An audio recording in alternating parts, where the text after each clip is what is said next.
Hi, welcome to our weekly fishing seminars. I'm John Nipperadney. I originally did some of these seminars with St. Louis County Parks, and they discontinued their program, so I thought, well, why don't we start something like that down here? So I got a hold of Bass and Bob, and we put these together. We ran them last year. This is the second year of our seminars. And what I've done for the past 20-odd years or so is write fishing articles for various fishing magazines, and our guest speaker tonight, I've done some articles with him throughout the years on the fish population in Lake of the Ozarks. I have, now we also have Bass and Bob isn't with us here today, but Ben will speak a little bit about Bass and Bob. Hey guys, just a few things here before we get started with Greg Stoner, fisheries and wildlife biologist here at the Lake of the Ozarks. Awesome seminar today. But on September 30th, just a quick update. I'm just going to give you guys a rundown of kind of the schedule that we're going to do for our Graphs seminar. It's going to be at Ozark Yacht Club. Breakfast starts from 7:30 to 8:30. It's either $12 or $15 buffet breakfast. Then we'll do Hummingbird, I believe, will be first. And that's going to go from 8:30 to 10. And then from 10:30 to 12, we're going to do Garmin. So that's all going to be at Ozark. What was it? Yacht Club. Ozark Yacht Club. I want to say Ozark Village, but it's Ozark Yacht Club. Also, we have a few openings for the Missouri Invitational. If you want to get in there on the co-angler side, just either shoot Ben at Bass and Bob an email, or get onto the website, go to the shop, and click on the Missouri Invitational. All the details will be there. If you want to get on the co-side, you can go ahead and register there. But we have a few openings left in that. Also, we have the Winter Bass Challenge is up on the website. If you want to get signed up for it right now, just go to bassandbob.com, go to the shop, and then click on the tournaments. And you'll see the Winter Bass Challenge. You'll see all the different tournaments you can register for whichever ones you want to register. So, without further ado, I'm going to turn it away to Greg here. Greg, Take it away. Yeah, my name is Greg Stoner. I'm the fisheries biologist here at the lake. I started this job in December of '90, so I'm coming up on 30 years working here at the lake.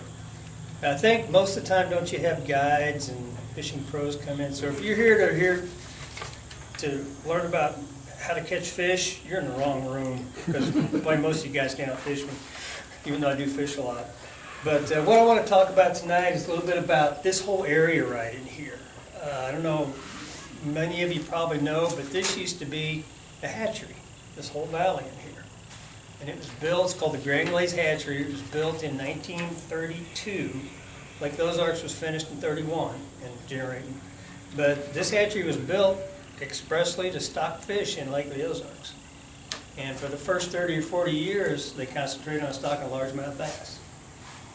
And at that time, fisheries management was a science that was really in its infancy. We really didn't know what we were doing. And, we said, well, we'll put in, a couple thousand fish every year. And then they did a study, and they found out that it made no difference at all. There were bass in there, they were spawning on their own. So up in the 60s, they switched over to hybrid stripers and striped bass. Started putting those in here and raising them here at this hatchery. But most of the hatchery, all the equipment's gone, but where the soccer fields are at, there were 11 ponds down there that equaled about 9 acres. And then this was the water supply lake up here. And this was for drought when Lake of the Ozarks was really low. They used to draw the lake down to like 645 back in the day, and before there was all the development around it. But that's when they used this lake here for their water supply for the hatcheries. Let's see, most of that. So, like I said, this used to be a hatchery. In 1996, they closed this hatchery. It was just getting so old and antiquated, it wasn't very efficient. So the fish that were raised here, we now raise up at Blind Pony Hatchery or Lost Valley Hatchery, the hybrids and the stripers. And then Ameren makes a payment, an annual payment to MDC in lieu of raising fish here at the hatchery. But what we've done here, back in 2015, this pond here is going on 90 years old. It's got a huge watershed. Anybody have a pond here, a fishing pond? Okay, most fishing ponds, you want, for each acre of water, you want about 15 to 20 acres of watershed draining into it in this part of the country. Because that'll keep the pond full. We get enough rainfall, it keeps it full, but you don't have an excess amount of water going out the spillway. This one's got 850 acres of watershed, which for a water supply lake is perfect. But for raising fish, it's kind of dicey because you get so much flow through coming through. And what happens to all your little fish when they spawn? A lot of them are going to go out that spillway over there. So it's not the perfect setup for a fishing pond, but it's a big enough pond. It's got enough cover in it now and enough depth that I think we can manage it where it'll be a good resource for the area. So in 2015, Parks Department came in and dredged it out. It had gotten pretty shallow. I think 5 or 6 feet was about as deep as it was. And we've got some areas now that are 12, 15 foot deep. We came in 2016 in the spring and did what we call a renovation. There's a chemical called Knoxfish. The active ingredient's rotenone, which is derived from a plant down in South America. But rotenone is a fish toxicant.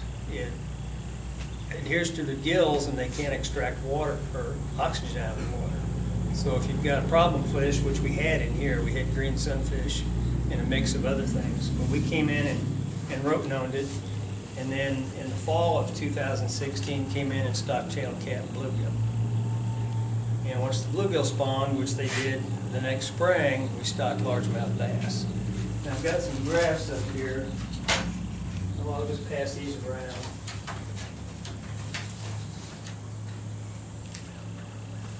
Okay, these are fish that were stocked in June of 2017. So you've basically got one stocking of fish here. That's all fish that are the same age.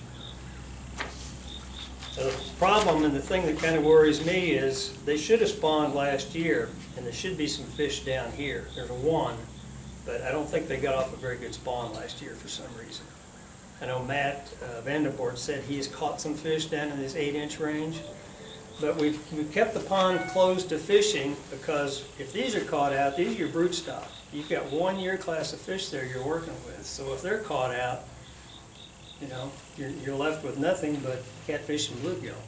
So what we try to do when we open a pond to fishing is have at least one good spawn, better yet 2 good spawns before we open it up to fishing. So that's why now we're allowing people to take green sunfish out and channel cat, but throw the bass back. So I'll pass that around. The bluegill did just fine. These fish up here, these larger fish, are the ones we stocked, and this was the 2017 or 18 year class. We got hundreds of bluegill. So when the bass do spawn, there's going to be plenty for them to eat. And those growth rates on those bass, in Lake of the Ozarks, it takes about 5 years for a bass to reach 15 inches. We've got some here that did it in 2, came close to it in 2. And remember I said we rotenoned and killed all the green sunfish? We missed a couple. Probably up in the creek. Like I said, there's 850 acres of drainage and creeks and little shallow pools up there, and more than likely there was some green sunfish up in there that got washed down into the lake and they spawned. So we're encouraging anybody that catches a green sunfish to pull them out. Bass will eat green sunfish, but if you compare the mouth of a green sunfish to a bluegill, it's kind of in between in size. It's kind of in between a bass and a bluegill, so they're competing with the bass for food. So that's really why we want them out of there.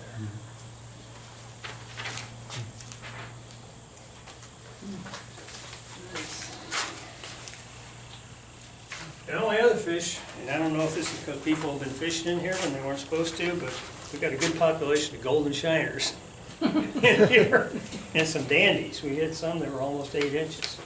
So that's jug line bait.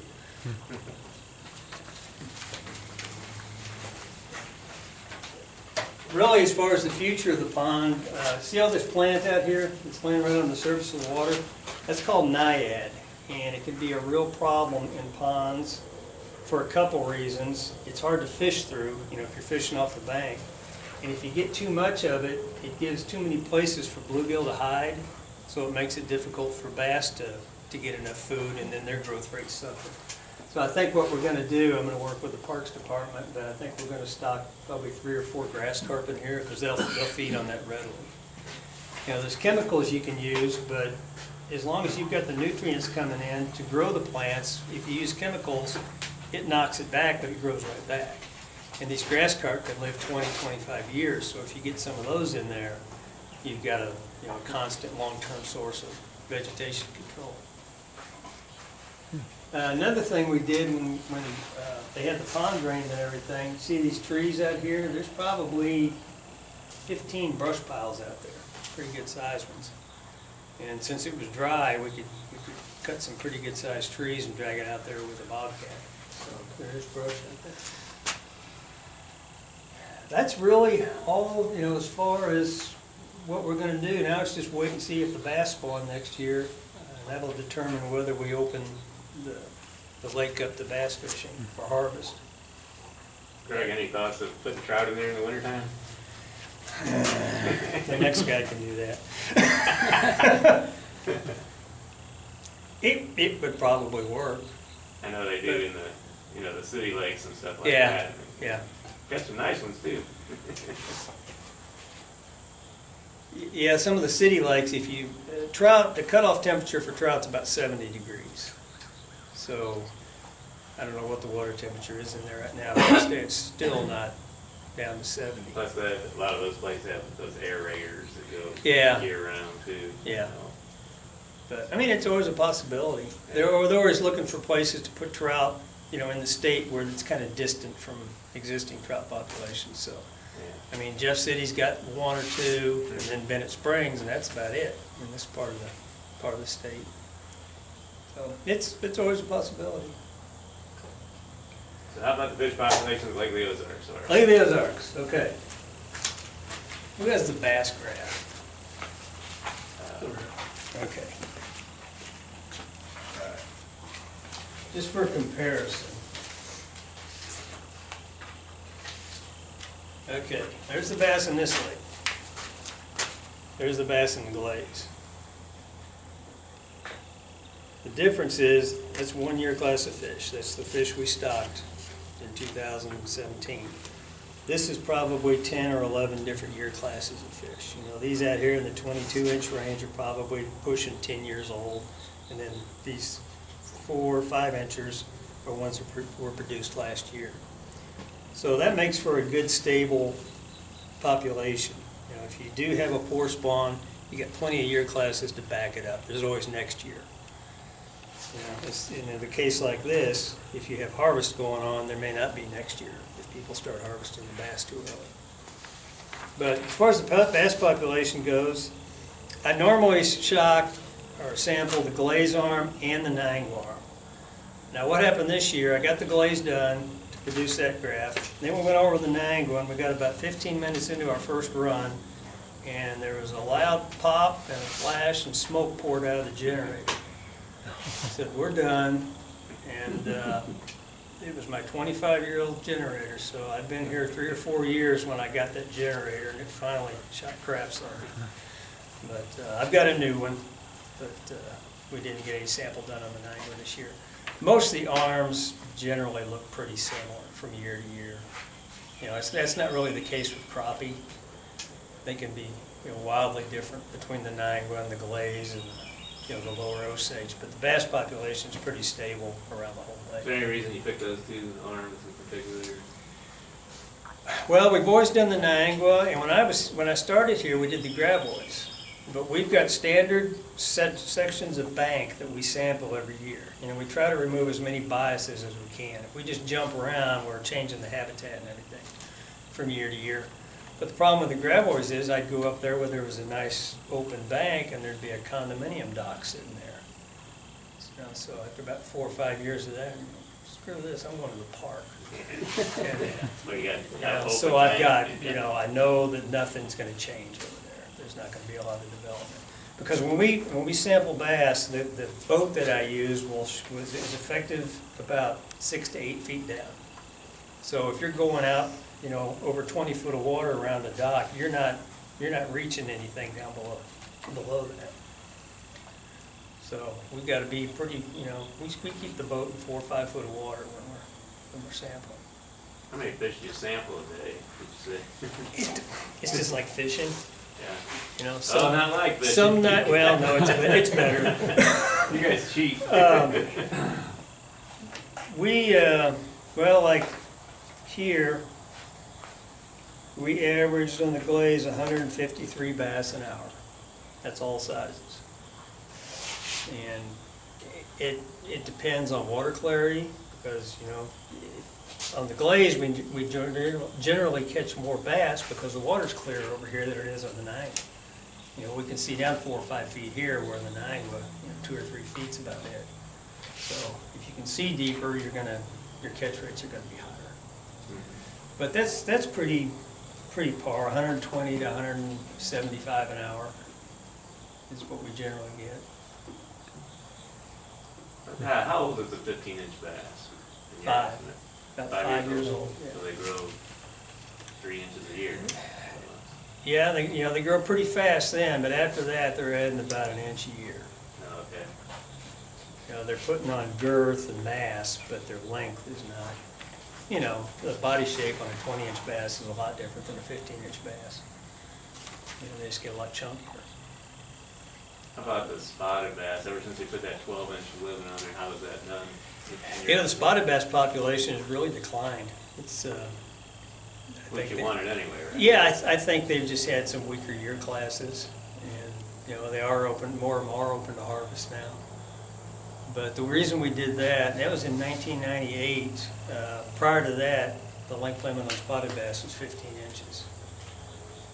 Problem was, they were all dying before they ever reached 15 inches, because they just grow so much slower. But the 12-inch spotted bass and a 15-inch largemouth are roughly the same age, about 5 years old. So it just allowed people to harvest those fish if they wanted to. I know we talked about this in the past, but explain why smallmouth don't take off here like they do Table Rock. You know, I really don't have a good explanation for that, other than the water clarity. You know, because they've got spotted bass, and spotted bass are probably, as far as a competitor, are probably a better competitor than a largemouth or a smallmouth. You know, some of the streams like the Big River and the Merrimack over by St. Louis, spotted bass got a foothold in there, and we saw declines in the smallmouth bass. They completely took the length limits off spotted bass in a couple of the streams. That 10-pound bass that was caught a couple of years ago, the 2 10-pound bass, you think that was the same fish? Yeah, the first one was released, right? Was that in Jack's boat? Yeah, They caught that? and then it was released kind of. Yeah, I only know of one other 10-pounder that's been caught since I've been here. And that was what, maybe a mile and a half away, and 2 weeks later. Yeah. And I suspect that was the same fish. Talk about the harvest, because is there people taking bass out of the lake? Yeah. And eating them and everything? I mean, that's When I started working here, and before I had this job, I had an hourly position as a creel clerk. And they really don't have those anymore. But if you ever remember some guy riding around in a boat and wanting to measure your fish and ask you how long you've been fishing and what you're fishing for, that's a creel survey. So it's kind of like electrofishing, but you're getting a look at the fishery from the angler's perspective. And yeah, when I started, there was a couple of years where half of the largemouth that were caught got harvested. Is that still the case? No, there's still people that harvest them. I know my dad doesn't throw anything back. He's 87, you know. He came from the area where, you know, it's legal. or not, you keep it.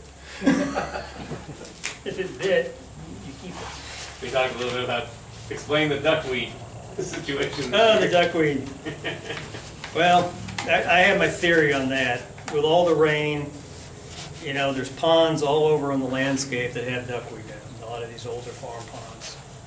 And I would assume a lot of those overflowed during that period of heavy rainfall. It made its way into Lake of the Ozarks. And you got Truman throwing all this high nutrient water into the lake. It just made a perfect growing environment for it. So I don't think it's anything that's going to persist, but I think this year is just conditions were right and it stayed. And there's always some duckweed in the lake. You can go in the backs of these coves. Whoops. Okay. This got battered. Okay. That's good. What the duckweed do? Does it die off now? Where's it go? You know, duckweed is not a rooted plant. It just floats around. But I'd say it'll just get flushed out of the system. Yeah, it'll die off in the winter. Yeah. But it generally grows in ponds that are really high nutrient. So older ponds or ponds that cattle have access to, Yeah. that's generally where you see duckweed. You know, like I said, we've got it in Lake of the Ozarks, but it's pretty rare. You don't see big rafts of it going down the middle of the lake like we did this year. But Greg, you see the statistics of other bass lakes. How would you rate our bass population compared to those other lakes around the state? It's right up there with Table Rock. It's better than Truman. I'll tell the biologist up there that too. But, yeah, it's kind of hard. Really, you have to look at angler catch rates on that. Because if you look at our electrofishing catch rates, remember I said the visibility of the water makes a difference in our catch rates? Well, Table Rock, they got us all beat. I mean, they're limited by the length of their net handle. You know, if there's a fish 12 foot in, and they use 12 and 15 foot net handles there, and they can get fish that deep. But the catch rates, the angler catch rates that we see in the creel reports back when we had creels were virtually identical for Bull Shoals and Table Rock, Lake Ozark, Pomme de Terre is right up there. I heard Clearwater has a pretty good bass population. It can.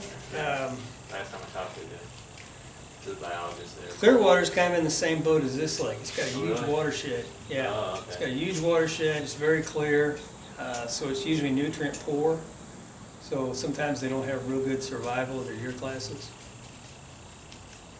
Jack had a question. Yeah, Greg, we talked one time, you were talking about release fish from tournaments and a study you did. I thought that was very interesting. Okay, yeah, and kind of scary. Yeah, it A little bit is. scary. We did a study years ago with the University of Mississippi over on Pomme de Terre. And what they were trying to get a handle on is what an angler and what a tournament organizer can do. You know, what steps they can take to increase the survival of the bass, specifically during summer tournaments, because that's the roughest tournaments on.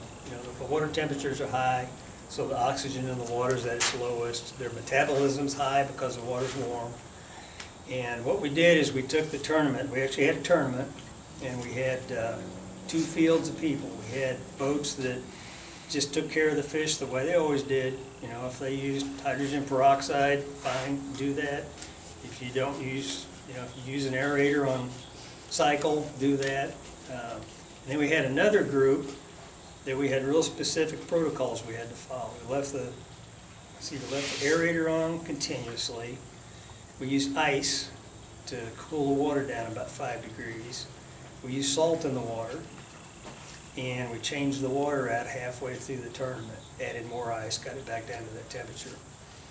Then after the tournament, we had these huge pens out in, well, they were tied up to the dock there at the State Park Marina. But we put those fish from each group, the control group and then the study group, in these pens and watched them for a week. And what we saw was after about very little mortality the first 2 days, but the 3rd day they started dropping. And by the 5th day, 50% of those fish in both pens were dead. So when you're in a tournament and these fish are released and you think they swim off and Hey, they made it. Yeah, Ray Scott saying they're all wiggling, yeah. They're wiggling now, but 3 days later they may not be. But it's really geared specifically towards these summer tournaments. When fish get real stressed out, you know, if they get in a situation where there's low oxygen, you know, and they're getting drug around a lake in a boat all day, they have what's called an osmotic imbalance, which means they have trouble maintaining the correct amount of water in their bodies. You know, and being a freshwater animal, since they have salts in their body tissues, the water's continuously trying to get into their tissues in their bodies. So their body systems are trying to get rid of water all the time. And when they get real stressed out, they have trouble doing that, and they're thinking that that's a big part of the mortality. So what they're doing in Major League Fishing, do you think that would maybe flow into tournaments where they're releasing the fish right away? Oh yeah, the less you hold them, the better. I mean, Yeah. do you think other tournaments or other like DASS or FLW might jump on board, or do you have any There's- idea? Well, there's always the issue of money. Yeah. That's the big issue. Yeah. You know, if you could trust everybody, yeah, it's a no-brainer. Yeah. But can you? Yeah. You know, when you got $100,000 on the line and more? Greg, I know, talking to Gene Gilliland, when you have some of those fish that have the real red tails and the real red area, those Yeah. fish are good dead, kind of, you know, from handling, live well. Yeah, I've seen Exactly fish, what he said. I've seen fish with a handprint on them. So somebody grabbed one with dry hands or gloves and knocked that slime coating off, and then they got an infection, so that you've got this red handprint on the back of this fish. Yeah. Why don't you kind of talk about fish care, what guys can do to keep their fish? Well, I mean, the best thing is to keep them in the water as much as possible. I know some guys like to use just oxygen, pure oxygen pumped in there. Do you recommend that or not? You can. The thing is, though, you don't want a real dramatic change in their environment from when you pull them from the lake and you put them into a tank. There's a condition called supersaturation, which we really don't see in the lake that much. It's common below dams like Bagnell, where you've got, like this, when they've got the spillways open and you've got all that water plunging down and pulling all that entrained air. You actually get a supersaturated solution, so you may have, you know, 160% of the normal oxygen and nitrogen in the water. And what happens to the fish, they essentially get the bends. It's like a diver. When they come up too fast, they get blood, gas bubbles develop in their bloodstream. We got, coming up, sometime in October, the turnover. Why don't you explain? There's all kinds of myths about the turnover when it starts and all that. Why don't you get your scientific explanation of the turnover? The turnover starts when the surface temperature and the temperature down deep get relatively equal. Because water, as it cools off, gets denser. So, you know, you've all swam in a pond and your feet's in cold water. That's because that cool water is a little bit denser than the warm water, so it settles down equally. But in the fall, when that surface water starts to cool, you don't have that density difference, and it all starts to mix. So that water at the bottom that's down there is picking up a lot of nutrients from the bottom of the lake and mixing it. That's why you get that kind of cloudy look in the water in the fall, because all those nutrients come up, and that produces an algae and increase in the algae population and the zooplankton. Let's talk about, What is that temperature about? It depends how, you know, if you have a mild winter and it doesn't get super cold in the winter, you know, as far as spring turnover, it can happen pretty early. But if that, you know, it's just whenever those temperatures get So if somebody tells you it's October. 60 degrees or something like that, that's totally wrong? Yeah, it's probably around upper 50s to 60. You know, that's kind of, that 55, 57 is kind of the groundwater temperature around here in this part of the country. So that deep water, you know, that's outside of the winter months is going to be, you know, for fall turnover, it's probably going to be in that 60-degree range for the real deep water. You know, you get up on the Niangua and it's 80 degrees on the bottom right now. But up where I'm at, it's only 25 foot deep. But you still see a decline in the temperatures you go down. It might be 90 at the surface and 82, 83 at the bottom. And I take it happens at different times like, on the lake. It might happen on the one time, and on the Gravois another time. Yeah, and rainfall can affect it too. You know, that flood we had this year, there's probably a pretty weak stratification out there right now because we had all that water flowing in from Truman. You know, so it really didn't have a chance to set up like it would in a drought year. All the water that flowed through the river, through the lake, it has some effect on that too. But all the water that got flowing through the lake. Yeah, yeah. That flow through will tend to break up that thermocline and mix up that water. You know, they keep saying that the fish are getting smarter and for, you know, all the lures we're throwing at them and so on. Talk about that a little bit, you know. Well- Can they get smarter, or is it just something that, you know, we fishermen think? Well, why don't we use the same lures that we used 30 years ago? You know, why don't people use the $4 robes that we used 25, 30 years ago? Why are we using these $26 button crafts? They don't cost enough, probably. Yeah, yeah. They still haven't figured out that 10-inch power one. Still don't know that's not food. How about the shad population? You guys have seen tons of shad this year. Is it different this We've year got, than other years? we've probably got the most stable shad population in the state. Why do you think I that mean, is? it seems like, I think we're kind of in the Goldilocks zone.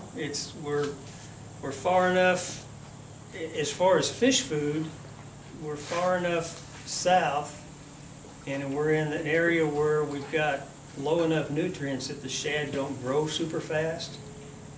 You know, in Mark Twain Lake, those shad that we have that are this long now, their shad are that long. So if you're a crappie, you're out of luck. You know, that's why they have issues with crappie up there, because you get in the fall of the year, they don't have anything to eat. So we're in a real good, you know, position real well in the state as far as our annual temperatures and growth rates of the shad. No, we just have gizzards. We don't have any thread fins. We just have gizzard. No Yeah, we thread just have fins. gizzard. We actually tried stocking thread fins in the lake 3 or 4 times. And one time we had a real mild winter, and we did see some of them the next year. But we're a little bit too far north. Are we also too far north for Florida string largemouth? Yes. Yeah. Thing is, if you take a Florida largemouth and bring it up here, you're gonna end up with a bass just like we've got, as far as growth rates. Yeah, it's still.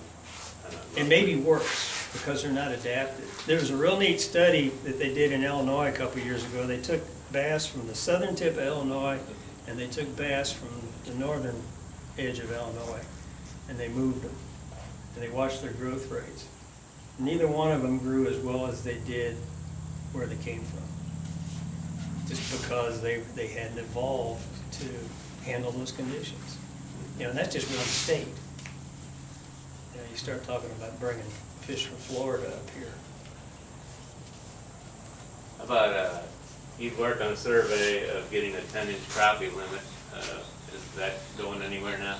It's kind of on the shelf right now. Administration wants a creel survey and maybe a tagging study, and they didn't have any funding for it this year. So, I mean, the data's all there. We know that it looks like people would really like to see it, and it looks like the population, as far as their growth rates, could handle it and not cut down and harvest too much. But from, with all the things with chronic wasting disease and feral hogs, that's where they're pumping the money into right now. How about another danger, the Asian carp below the dam? As long as they stay below the dam, we're okay. What happens when they get in here? Well, if they get in this lake, we're probably still okay. Now, if they get in Truman, we may be in trouble. Because most of the Asian carp need a real long expanse of open, free-flowing water to spawn successfully. Is that why they went so fast on Kentucky Lake? Yeah, They just, yeah. they got- yeah. See, Truman's got the Marais de Seine going all the way to Kansas. So there is a long expanse there. They're kind of in the same boat as paddlefish are. You know, when Truman Dam was built, we had to start stocking paddlefish, or we were gonna lose them, because there's not enough open flowing water for those eggs to mature and hatch before they settle to the bottom, you know, in calm water and get silted over. I guess that's kind of the same as walleye, because at one time before Truman Dam was put in, Guido Hipman said this was the best walleye lake in the state. Well, the problem is, all of our spawning areas are on the bottom of Truman. Yeah. That's where the Lake Ozark spawning grounds are at. So talk about a little bit about what you have stocked in recent years. What we're stocking right now are paddlefish. We stock those every year. We alternate each year stocking walleye and hybrid stripers, and then we stock the pure striper, and the ones that get 50, 60 pounds, we stock those every 5th year. Of course, that some bass guys really complain about that. What's your theory on stripers decimating the bass population? They're like any other fish. They're going to seek out what's most common. And in this lake, it's going to be shad and suckers. That's what they're going to feed on. And the Asian carp that they get in here, huh? Yeah. Yeah. One thing the Asian carp have done, have you noticed about every 2 years we have a new state record blue cat? Guess what they're eating? Yeah. 4-pound Asian carp. You know, our last blue cat record was pushing 140 pounds. I know Illinois had talked about, on the Illinois River, they had, of course they got Asian carp problems. They talked about restocking alligator gar. Is there anything about alligator gar? We're stocking them in the boot heel The right boot heel. now, and we're stocking them in oxbow lakes that have Asian carp. And some of those are, after 5 or 6 years, they're up to 70, 80 pounds. So they're growing well. How about the bass population? I guess you don't survey those down below the dam. Do you do anything with the bass population below the dam? We really don't, no, we don't really do any kind of monitoring or anything. Yeah. I'm talking about the crappie. The way you survey crappie is different than the bass. Explain a little bit your procedure. Yeah, there. the crappie, when we're doing a sample, let me show you something. Yeah, here's the wall on the graph, but, you know, when we go out fishing, we want these guys. You know, we want the big ones. But when we're doing a sample, we want to look at the entire population. We want to see the smallest ones and all the way through to the biggest ones, so we know, you know, what kind of reproduction we're getting here in the most recent year, and then how the growth is throughout, you know, throughout the life cycle of these fish. Bass we sample in the spring because that's the only time that we can get the real large, you know, those larger fish. Because after the spawn, they move back out into 15, 20-foot water, and we just can't get them with electric fishing gear. Now crappie, we did that in the spring. All we would get would be spawning crappie, because the little ones really don't move in super shallow like bass do in the spring. So the way we sample crappie is we go out with nets in the fall, usually mid to late October, and set nets. And these nets they're kind of like a big minnow trap. They've got a funnel on one end and then a lead that goes up to the shore, and the fish swims into that lead and follows it down into the trap. But the fall of the year, we found we get the best representative sample of that whole population. You know, we'll get this year's fish that were produced all the way up to the biggest fish. How's our piranha population? Thriving. As long as people keep throwing them away, they're working, I guess. Greg, I'm always fascinated by the spawn, bass spawn. Let's talk about that whole process. How long is it from a bass first building a nest to they finally hatch? It's generally about 7 to 12 days from the time the egg's laid to the time it hatches, and it's a lot of this due to temperature. The warmer the temperatures, the quicker they mature. But you know, it's not so much with the bass, but every year I get calls that Ameren raised the lake a foot and it ruined the spawn, or they dropped it a foot and it ruined the spawn for crappie. Think about where crappie and bass evolved at. Did they evolve in these big reservoirs? No, they evolved in streams. And what do streams do, especially in the spring? They go up and down. So the whole population of bass and crappie, they don't all come in on the same day and spawn. You know, they're spread out over a month and a half. You get some that come in really early, and you've got ones that straggle to the end. So the chances of, you know, at least some of those getting, you know, off a successful spawn is increased because they do kind of stagger the way they come in. A bass caught off a nest and taken away, will another bass move on to that nest or not? And spawn there? Yeah. Oh, probably, yeah. And of course, you protect 15-inch fish. How young will a bass spawn? A 13-inch, 12-inch fish spawn? Well, When you're classing it your- depends, you know, if you've got a lake where you've got really slow growth rates, I've seen 10-inch mature bass that were spawning. But, you know, in this lake, they're probably spawning at 12, 13 inches. So you got 3-year classes protected, Yeah, more or less. yeah. So even if you take all those 15-inch fish off, you still, Right. how many eggs will Well, I a mean, female bass lay? where the, no, I had the best graph. On this, let's see, we had of bass that were 8 inches and larger, which is basically any bass you're likely to catch. You know, you don't catch many smaller than 8 inches, except for that whopper plopper one. Yeah. But most of the bass you catch, they're gonna be 8 inches or larger. And we've got a metric that we use, it's called RSD 15, which is the percentage of bass over 15 inches that's also over 8. So it's basically the percentage of catchable bass that are legal. And on the glaze last year, it was 17%. So you got a lot of fish down there that are protected. How many eggs do you think a female bass can lay? Thousands, Thousands. yeah. I heard. And it increases as they get bigger. Yeah. A young female is, you know, not lay half the amount of eggs as a, you know, big mature one. Would you have any kind of estimate on a survival rate of fry? It's low. It's Low. low.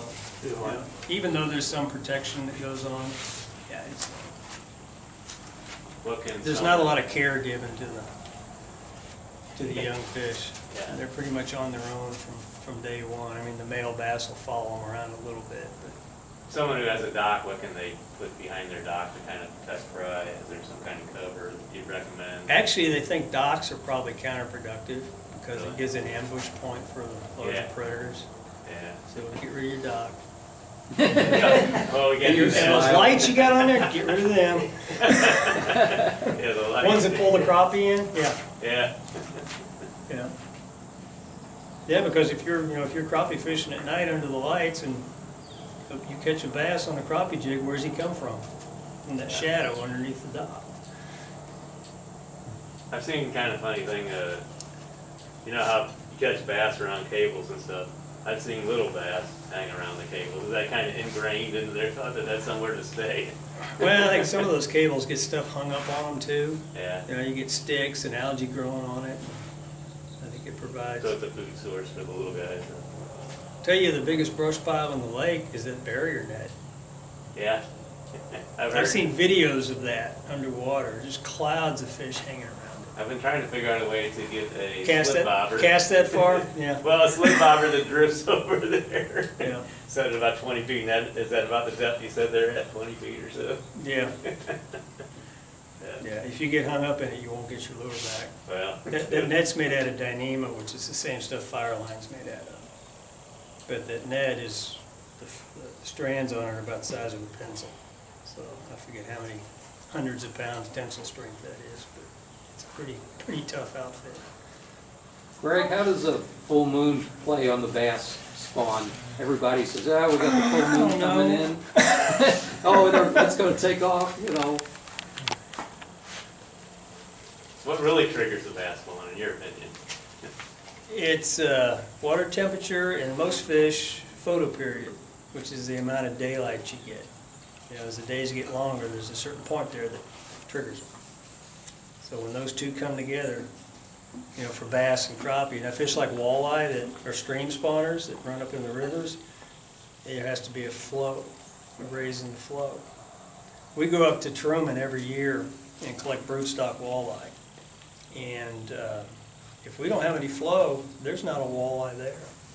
You can't find one. But if they kick one of those turbines on and you wait a couple hours, they show up. So they're hanging around in the vicinity, but they won't come all the way up to the dam unless there's flow coming in. So we coordinate with the Corps every year to have them turn the turbines on. You know, and usually I try to have them on 24 hours before we get in there. And we used to have them turn it on an hour or two before we would get in there and shock, and it would take a week or two to get the walleye we need. Now we can do it in about 2 hours. I think we got, yeah, 3 hours of shocking, 480 walleye.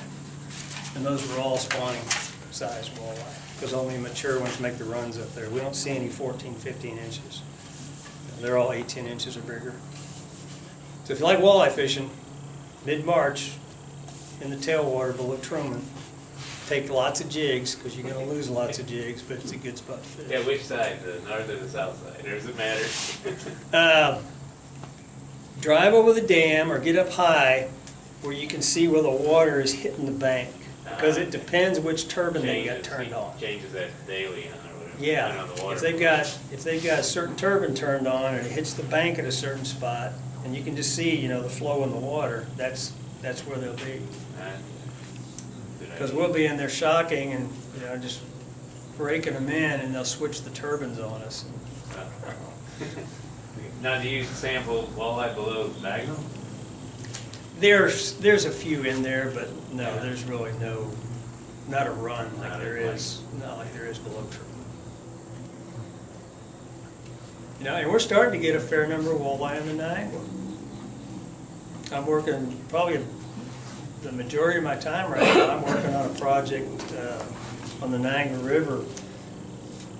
For those of you that don't know, there's a dam up the Niagara about 15 miles above Hahotonka called Tunnel Dam. And it was actually built before Lake Ozarks was. But it's a fish barrier. It's an 18-foot foot tall, basically a run-of-the-river dam where the water comes over it. So fish can't get past that, including the walleye. So we're working, they're up for relicensing, kind of like Bagnell was back 10 years ago. So we're going to try to get some concessions in there for maybe fish passage, or maybe stocking walleye up above there.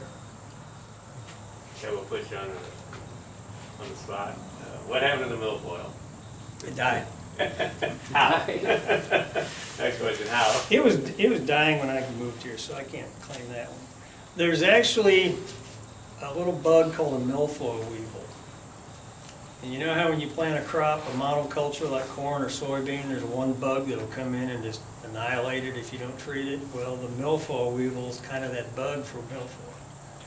And that's happened around the country where you get a population explosion of that plant, it sticks around for 4 or 5 years and it's gone. And they think it's that, they think it's that weevil. Well, we had milfoil here, looking back through the records, it's come and gone 3 or 4 times. You know, starting back in the 40s. So it could possibly It could come back, it could come back. Huh. It'll be nice.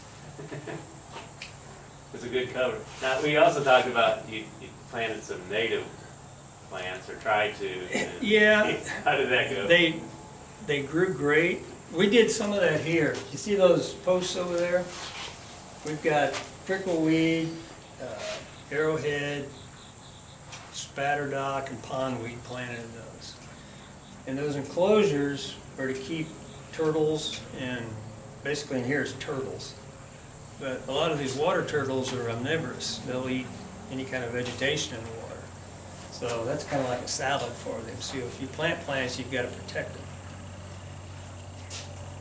And it works great here because you don't have floods like we do on Lake of the Ozarks.